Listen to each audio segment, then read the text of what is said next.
Bismillahirrahmanirrahim. Assalamualaikum warahmatullahi wabarakatuh. Selamat malam, salam sejahtera bagi kita semuanya. Bagaimana kabar teman-teman semuanya? Semoga diberikan kesehatan dan diberikan kemudahan dalam melaksanakan aktivitas. Pada pertemuan ini kita akan belajar mengenai PHK atau pemutusan hubungan kerja.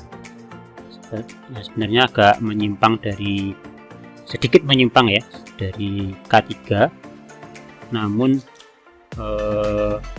ini di silabus itu ada itu. Jadi ya mau harus saya sampaikan tentang pemutusan hubungan kerja ya.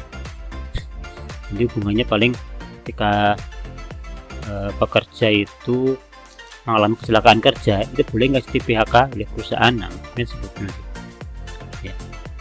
Baik, PHK ini seperti biasa ya diampu oleh Ibu Ratih dan juga saya sendiri. Kemudian PHK itu apa sih gitu ya? Jadi PHK itu adalah pengakhiran hubungan kerja karena suatu hal tertentu yang mengakibatkan berakhirnya hak dan kewajiban antara pekerja atau buruh dan pengusaha. Jadi kalau sudah di PHK nanti hubungannya berakhir ya, pekerja sudah tidak usah bekerja lagi gitu kan, kemudian buruh juga tidak perlu membayar gaji pekerja lagi, seperti itu.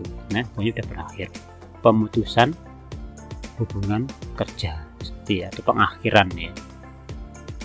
Dan ini menjadi banyak sekali peristiwa ini, apalagi di musim pandemi seperti ini ya, baik memang secara real, artinya pengusaha itu benar-benar rugi gitu ya, atau ya tanda kutip sebagai modus ya,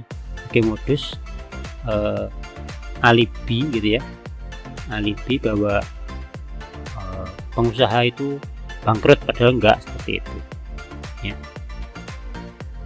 agar pengusaha bisa mem-PHK karyawannya. Ini yang salah seperti ini. Prinsip-prinsip PHK itu ya.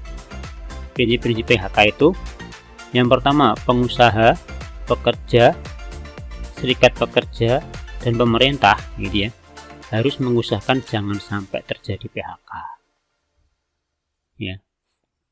Karena kalau di PHK berarti tidak kerja lagi, artinya tidak mendapatkan pemasukan ya, tidak bisa mendapatkan nafkah lagi dari perusahaan. Kemudian perusahaan juga akan kehilangan tenaga kerjanya, seperti itu. Nah, yang kedua, dalam hal PHK terhindarkan, artinya jika tidak bisa tidak gitu ya, maka PHK itu wajib dirundingkan oleh pengusaha, serikat pekerja dengan pekerja ya. Jadi harus ada rundingan antara pengusaha, serikat pekerja, dan juga pekerja itu sendiri. Jadi nggak boleh sewenang-wenang pihak pengusaha itu mem-PHK karyawannya secara sepihak, itu nggak boleh.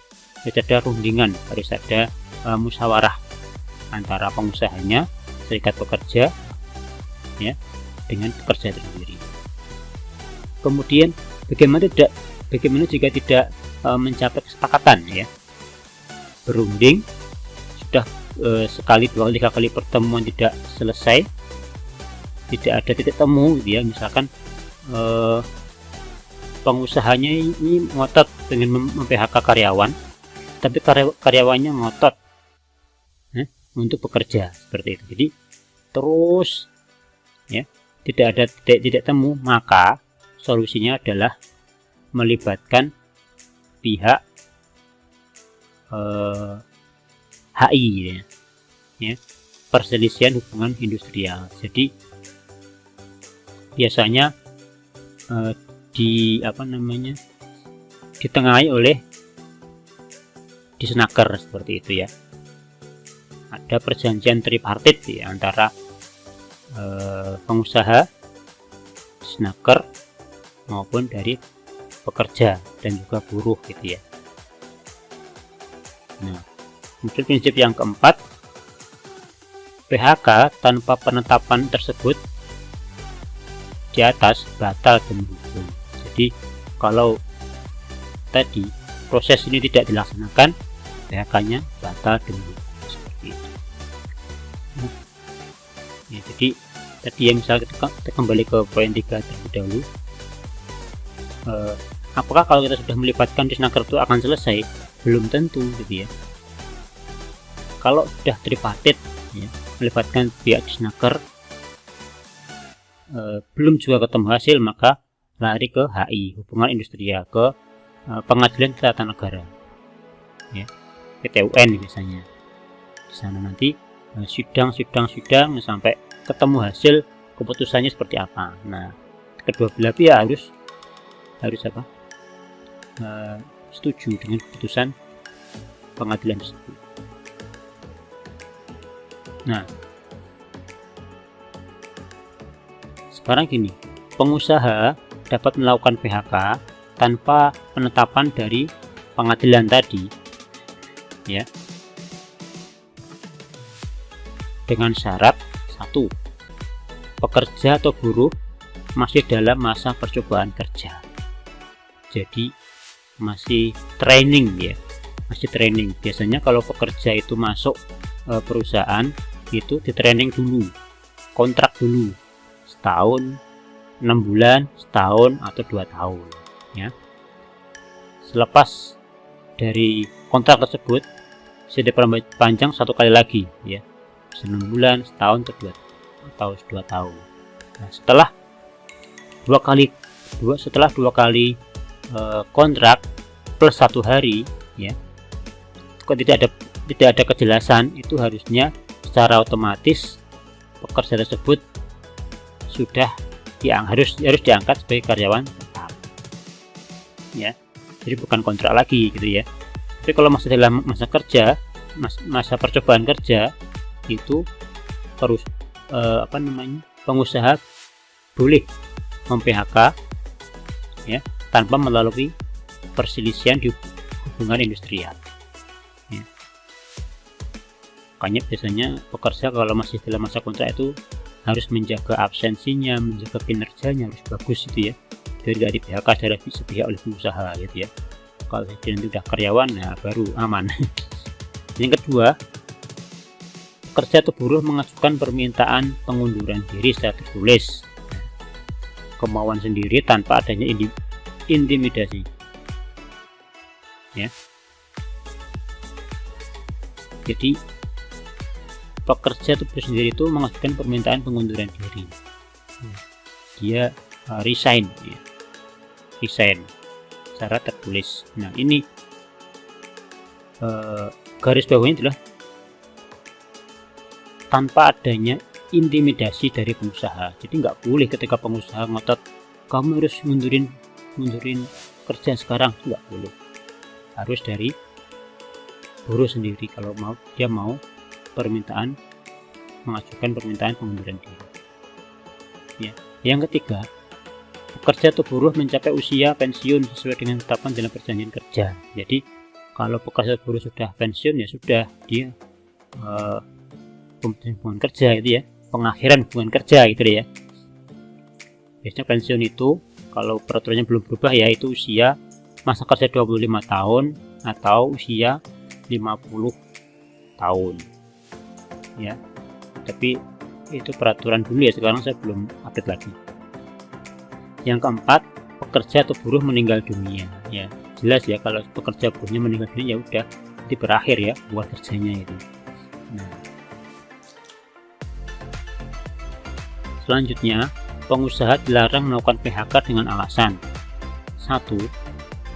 Pekerja atau buruh berhalangan masuk kerja karena sakit menurut keterangan dokter selama waktu tidak melampaui 12 bulan setelah terus menerus. Jadi kalau ada buruh itu sakit selama setahun dia nggak masuk kerja ya, kalau udah setahun lebih itu pengusaha boleh melakukan PHK. Tapi kalau maksimal setahun, kalau di bawah setahun berarti dia nggak boleh melakukan PHK ya. Dan selama dia nggak masuk itu kan sakit ya, atas keterangan dokter itu wajib diberikan gaji secara penuh, gaji pokok secara penuh. Jadi kalau kita sakit ya tetap digaji. tapi siapa sih yang mau sakit kan seperti itu.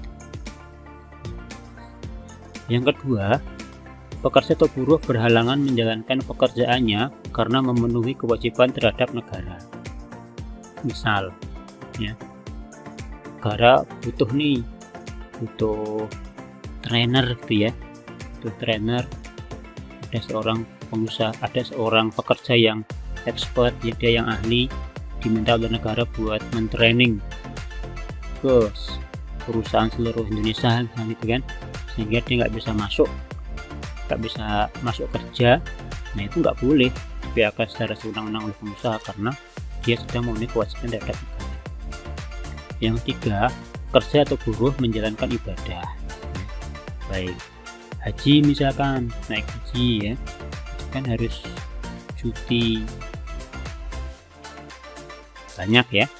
Nah itu dia nggak boleh di PHK secara semenang-menang karena sedang menjalankan ibadah haji. Yang keempat, pekerja atau buruh itu menikah, jadi nggak boleh kalau menikah terus di PHK, itu nggak boleh. Yang kelima, pekerja atau buruh hamil, melahirkan, gugur, dan menyusui bayinya. Nah ini nggak boleh juga di PHK secara sewenang-wenang. Yang ada aturannya harus diberikan cuti. Nah, cutinya biasanya ini 3 bulan, 1,5 bulan di depan sebelum lahiran, 1,5 bulan setelah lahiran, baik melahirkan maupun gugur kandungan. Kemudian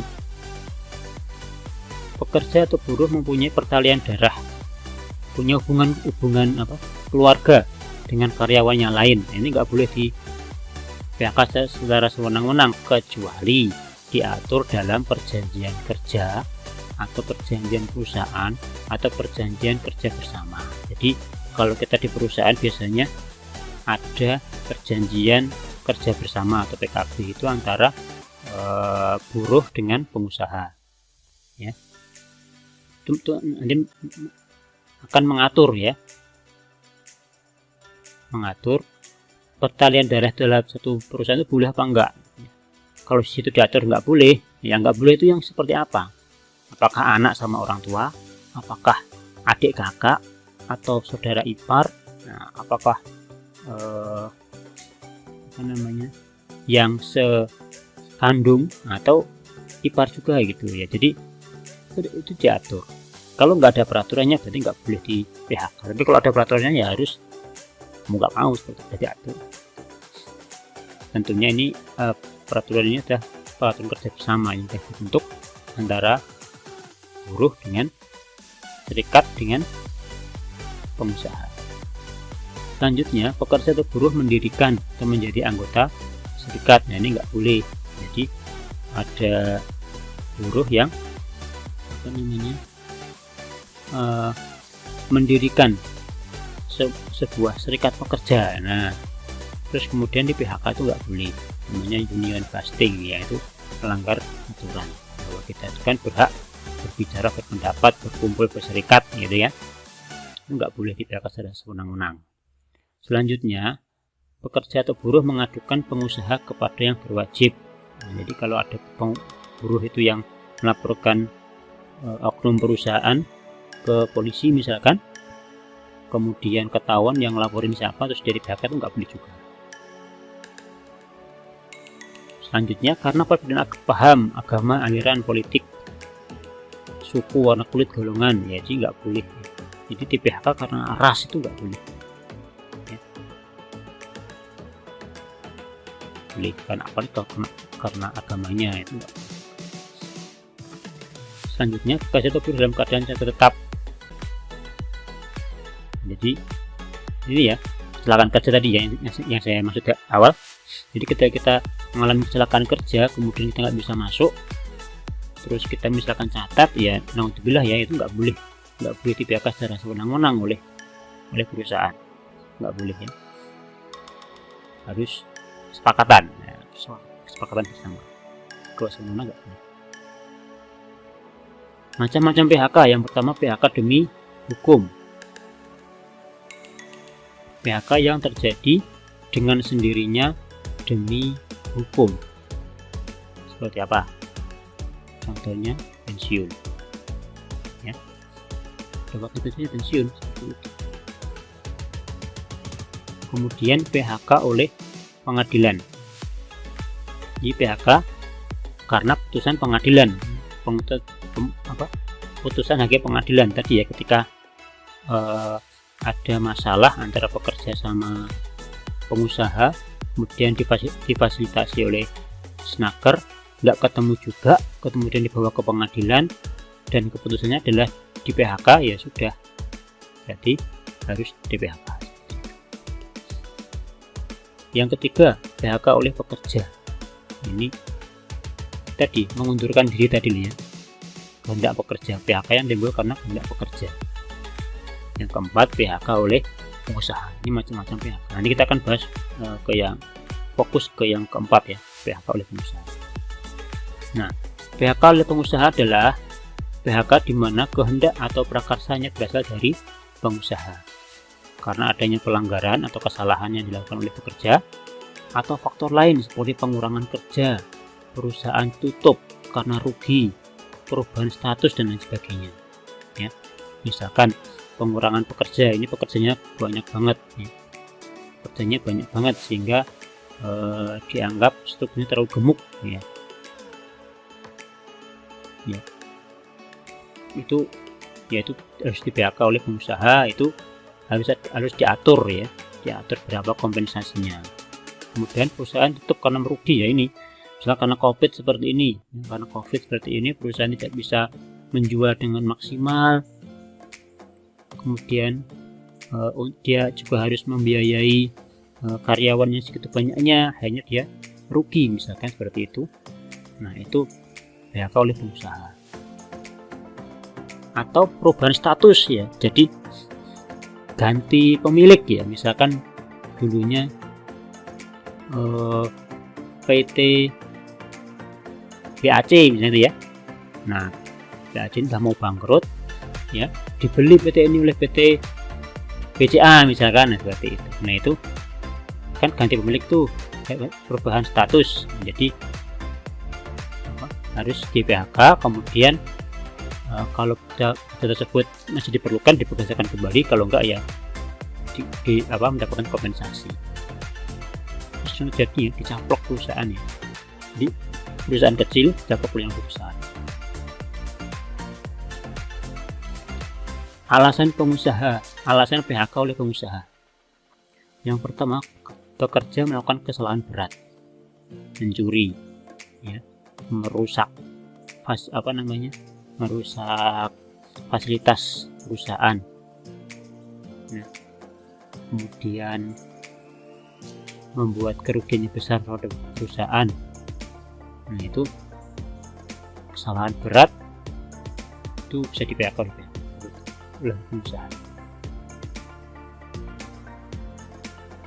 Yang kedua, pekerja telah 6 bulan tidak dapat melakukan pekerjaan karena terlibat perkara pidana atas pengaduan pengusaha. Tadi bisa tadi mencuri, bisa tadi narkoba, ya, ataupun minuman keras, akhirnya dia berurusan dengan pihak yang berwajib, ya, kemudian dipidana. Nah, ini bisa di PHK. Yang ketiga, pekerja melanggar peraturan kerja, peraturan perusahaan, atau peraturan kerja bersama. Nah, ketika pekerja melanggar peraturan ini, misalkan sering telat, sering bolos, ini nggak langsung di PHK, nggak boleh, harus dikasih surat peringatan. SP1 itu biasanya 6 bulan, SP2 6 bulan gitu ya. SP1 misalkan 6 bulan, belum 6 bulan kok sudah melakukan kesalahan lagi, berarti SP2 ya, 6 bulan lagi seperti itu. Belum 6 bulan kok sudah melakukan kesalahan lagi, SP3 gitu ya. SP3 belum selesai 6 bulan kok sudah melakukan kesalahan lagi, harus di PHK, seperti itu ya. Ini nggak boleh sewenang-wenang, ada peringatannya.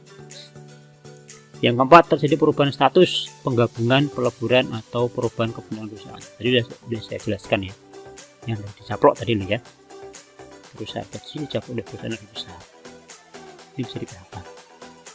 Kemudian perusahaan tutup, ini disebabkan oleh rugi terus menerus selama 2 tahun atau efisiensi, COVID dan sebagainya. Mungkin dolarnya naik ya, rupiah turun, dolar naik, sehingga misalkan bahan-bahan itu kita impor ya. Kemudian hasilnya kita jual di Indonesia, itu kan berarti biaya produksinya naik tuh, sedangkan biaya jualnya nggak bisa naik gitu, jadi membuat kerugian perusahaan. Keenam, perusahaan pilot ya, rugi, bangkrut ya, harusnya dijual semua ya, di PHK gitu ya. Itu alasan dari pengusaha. Tapi sebenarnya ini banyak yang disalahgunakan sebetulnya. Yang ketujuh, pekerja mencapai usia pensiun ya, sudah 25 tahun kerja atau sudah 25 tahun di waktunya pensiun. Yang ke-8, pekerja yang selama 5 hari kerja itu lebih berturut-turut tanpa keterangan tertulis yang dilengkapi oleh bukti yang sah dan tidak dipanggil oleh pengusaha 2 kali secara keseluruhan. Jadi kalau kita 5 hari nggak kerja, bolos 5 hari berturut-turut gitu ya, dan sudah dikasih SP 2 kali, itu tidak bisa di-PHK. Jadi kalau disiplin nomor 1. Hak pekerja atau buruh akibat PHK. Yang pertama, uang pesangon. Yang kedua, uang penghargaan masa kerja atau PMK. Yang ketiga, uang penggantian hak ya. Nanti uang pesangon apa, PMK apa, kita akan bahas pada slide. Nah, ini uang pesangon ya. Uang pesangon itu dilihat dari masa kerja kita. Masa kerja kita berapa tahun di perusahaan tersebut ya. Ini dihitung dari masuk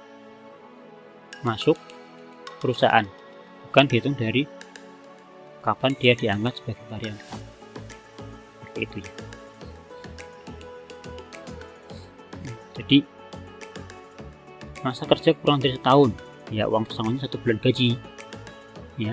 1 bulannya berapa, misalkan 5 juta ya, dia dapat uang pesangon 5 juta.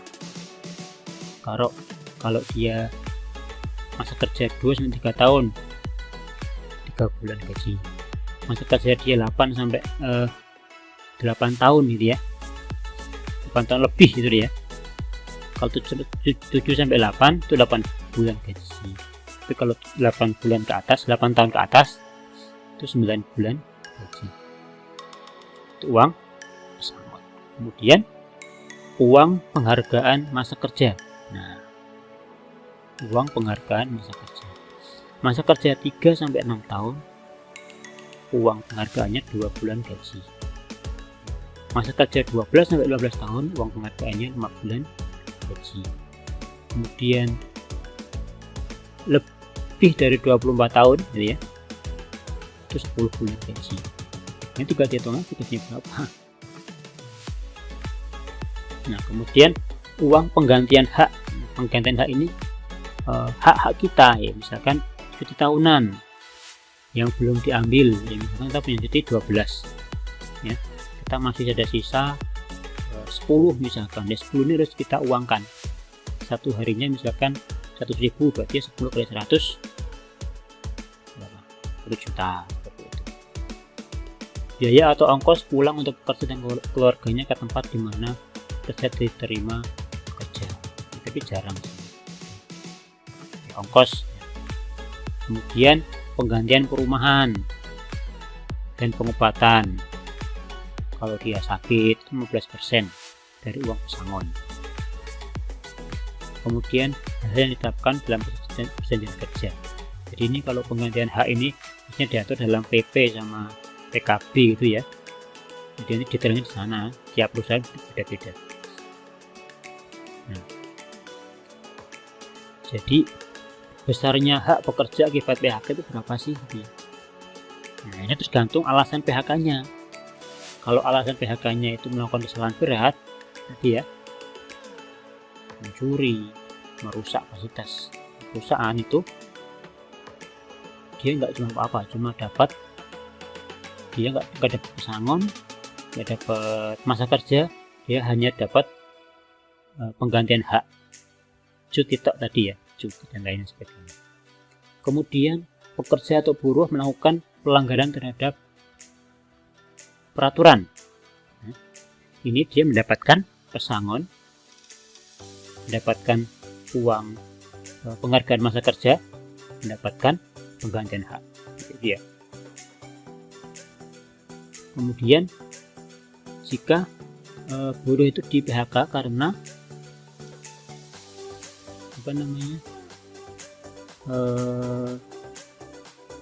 ditahan oleh pihak yang berwajib, nah ini nggak dapat pesangon, dapatnya cuma penghargaan masa kerja sama penggantian hak. Kemudian jika mengundurkan diri secara baik-baik atas kemauan sendiri, ini hanya bisa cuma penggantian hak,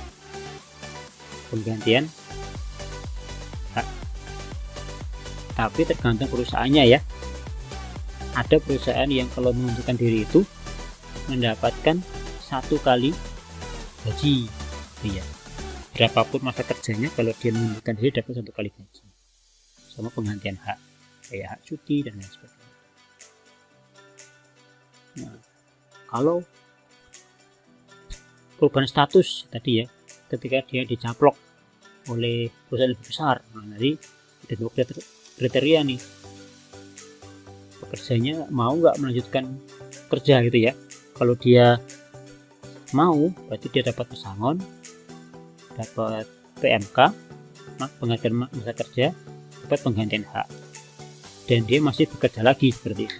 Kemudian jika dia tidak bersedia, pengusaha nggak bersedia menerima dia kerja di perusahaannya lagi, dia dapat 2 kali pesangon tambah masa kerja tambah penggantian hak. Kemudian yang keenam, perusahaan tutup karena merugi 2 tahun terus menerus dan atau keadaan memaksa, perusahaan rugi, itu dapat pesangon, masa kerja, penggantian hak. Lalu timbul pertanyaan, nah, perusahaannya kan nggak rugi, kenapa masih pesangon gitu ya? Nah, seperti itu aturannya. Rugi itu kan bukan kehendak karyawan gitu ya. Undang-undangnya seperti itu. Perusahaan rugi, tutup ya, itu karyawan mendapatkan pesangon, PMK dan juga penggantian. Yang ke-7, perusahaan tutup bukan karena merugi ya, keadaan memaksa, melainkan karena efisiensi. Jadi tutupnya karena efisiensi gitu, bukan karena rugi. Jadi ada 2 kategori ya, perusahaan rugi apa enggak sih gitu ya. Kalau dia rugi 2 tahun berturut-turut, pesangon, 1 kali pesangon. Tapi kalau ruginya karena efisiensi, 2 kali pesangon sama PMK dan juga penggantian hak. Kemudian perusahaan pilot ya, dia tutup, itu pesangon, PMK. Kemudian di PHK karena pekerja atau buruh meninggal dunia, misalkan dalam kerja, terus kemudian ada kecelakaan kerja ya, seperti dulu itu pernah jatuh dari forklift, kepalanya kena garpunya forklift sehingga dia meninggal ya, dia mendapatkan 2 kali pesangon plus masa kerja plus penggantian hak. Kok banyak banget, siapa sih yang meninggal? Kemudian pensiun. Nah, kalau pensiun ini 2 kali pesangon tambah masa kerja tambah penggantian. Makanya kalau kita sudah umurnya sudah sepuh ya, sudah mau mendapat pensiun, nggak usah neko-neko lah, itu nunggu pensiun aja dapat 2 pesangon ya. Mangkir ya, kemudian umur 11 di PHK karena tadi pekerja itu nggak masuk selama 5 hari berturut-turut, yang dapat hanya penggantian hak saja. Yang ke-12, pelanggaran yang dilakukan oleh pengusaha. Yang nakal pengusahanya nih, dapat 2 pesangon tanpa masa kerja sampai penghentian. Yang ke-13, pekerja atau buruh sakit berkepanjangan akibat kecelakaan kerja ini, dan dia tidak dapat bekerja melebihi 12 bulan, setahun nggak bisa kerja, itu dapat 2 pesangon. Tapi saya kasih yang cacat terus ini sakit udah. Makanya K3 ini penting banget, karena kalau K3 nggak dijalankan seperti ini resikonya gitu ya, perusahaan harus mengeluarkan biaya sangat banyak, karyawan juga harus menanggung akibatnya dari kecelakaan kerja ini. Baik, itu yang dapat saya sampaikan, semoga sedikit ini bisa bermanfaat ya. Terima kasih. Salam sehat, salam K3, assalamualaikum warahmatullahi wabarakatuh.